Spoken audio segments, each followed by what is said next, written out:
stay awake for too long. Don't go to bed. I'll make a cup of coffee for your head.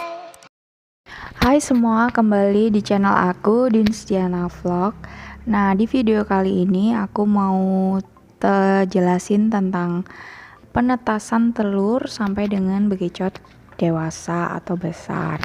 Nah, beberapa hari aku nggak upload tentang siput. Pasti kalian pecinta siput pasti nunggu-nunggu videonya ya kan. Thank you yang udah support, yang udah nonton, udah like, udah subscribe, udah komen. Terima kasih banyak. Mudah-mudahan kalian diberikan rezeki yang melimpah. Amin. Nah, di video kali ini aku mau jelasin tentang penetasan telur bekicot. Nah, ini telur-telur yang udah aku pisahin kemarin dan udah menetas semua. Karena nggak ada tempat, jadinya aku campur di sini jadi satu di akuarium kaca ini. Kecil, tapi ini isinya banyak. Yang terlihat ini di permukaan sebagian aja, tapi di dalam itu masih banyak. Nah, ini video ini siputku sedang bertelur ya. Memang siputku udah sering banget banyak yang bertelur, cuman yang bisa diambil gambarnya ya baru ini aja, diambil videonya cuman ini aja. Jadi aku bisa terangin mulai dari proses siput bertelur, terus kita lanjut setelah proses siput bertelur, kita pisahkan telurnya ke tempat yang udah dilapisi dengan tisu yang udah dibasahin seperti videoku yang sebelumnya kalau kalian udah nonton. Nah, ini udah aku hitung ya, telurnya ini 95 butir. Itu di luar yang udah pecah-pecah itu. Nah, kenapa aku nggak biarin? Karena aku nggak tega lihat telur. Aku nggak tega lihat telur yang pecah-pecah di dalam kandang, makanya aku pisahin terus telurnya karena kandangku sangat-sangat kecil dan belum bisa memenuhi syarat. Nah, ini telur-telurnya yang udah aku pisahin kira-kira 5 harian. Pokoknya tergantung suhu dan kelembapan udara yang ada di tempat itu. Telur bekicot itu bakalan cepet untuk menetas. Ini penetasannya udah hari kelima ya, dan penetasan masih belum sempurna. Biasanya sempurna itu setelah seperti ini, keesokan harinya udah mulai sempurna. Nah, seperti itu ya. Boleh dicoba di rumah untuk membuktikan. Boleh dicoba eksperimenku ini ya di rumah. Setelah menetas sempurna, kita campur ke wadah akuarium ini. Jadi semua yang telur-telur yang udah menetas karena tempatnya nggak cukup, jadi aku jadiin satu di sini sampai tunggu nanti dia bisa dicampur di tempat yang campur sama bekicot dewasa. Nah, kayak gini. Jadi kalian harus hati-hati karena cangkang bekicot yang masih baby ini sangat-sangat lunak ya. Jadi kalau dipegang kita kadang nggak terkontrol bisa pecah gitu. Jadi kalau mau pegang atau mau ambil harus pakai alat kayak kertas atau enggak tisu ya, biar dia nggak pecah.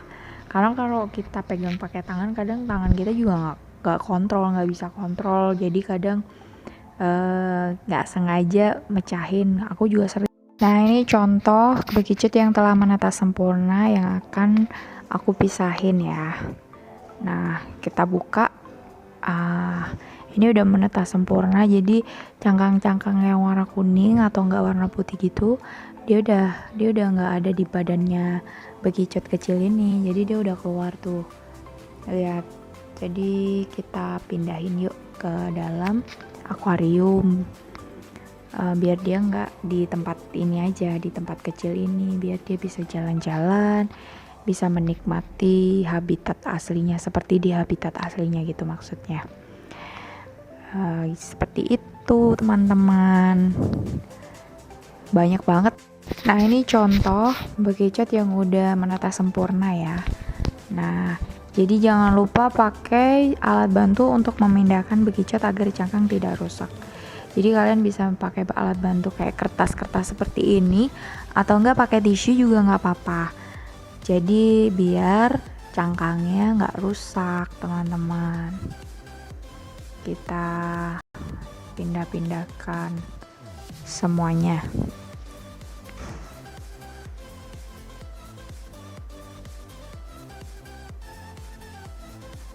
Teman-teman ada nggak yang ngelakuin gini, yang menetaskan atau memisahkan telur-telurnya, ditetaskan sendiri? Komen ya di bawah, kita sharing ilmunya, karena aku juga masih baru banget untuk pelihara bekicot.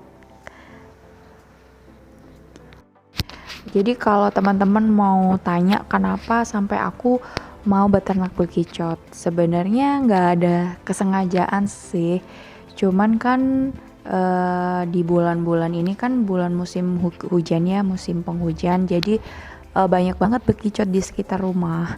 Jadi awalnya itu bekicotnya tuh banyak yang keinjak, jadi banyak yang mati karena keinjek gitu loh.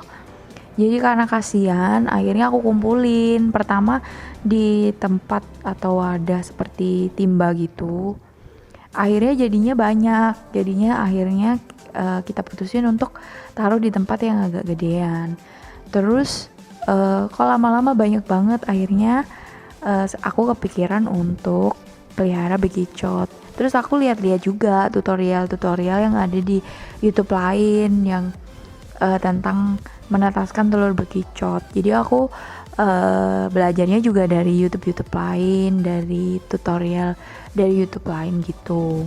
Jadi kenapa aku sampai mau pelihara bekicot, karena alasannya waktu itu bekicotnya banyak yang mati keinjek teman-teman. Jadi kasihan banget kan, daripada keinjek kan mending dipelihara aja, dikumpulin. Sekarang juga masih banyak di halaman rumah, kadang-kadang masih ada, jadi kadang aku juga sering masih aku ambilin dan aku kumpulin gitu. So gitulah ceritanya teman-teman. Kalau kalian suka videonya, jangan lupa komen, like, subscribe, dan share ke seluruh teman-teman kalian. Thank you udah nonton, bye.